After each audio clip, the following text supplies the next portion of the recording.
at the fullness of time ይላል መጽሐፍ ቅዱስ Jesus Christ ሲመጣ ዘመኑ በተፈጸመ ጊዜ ይላል አስባችሁታል the prophecy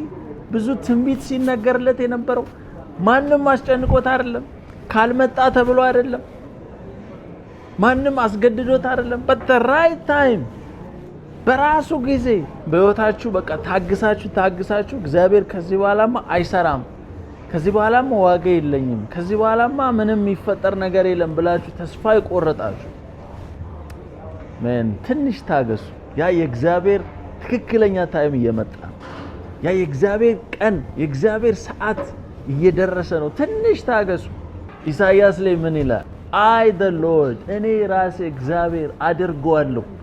ልክ ያቺ ታይም ስትመጣ ማንንም ሊያስቆመኝ አይችልም የትኛውም ኃይል የትኛውም ሰይጣን የትኛውም ፓወር ሊያስቆመው አይችልም at the fullness of time የእግዚአብሔር ጊዜ የእግዚአብሔር ሰዓት ስትመጣ ትንሽ ታገሱ ያ የእግዚአብሔር ጊዜ እየመጣ ይመቻችሁ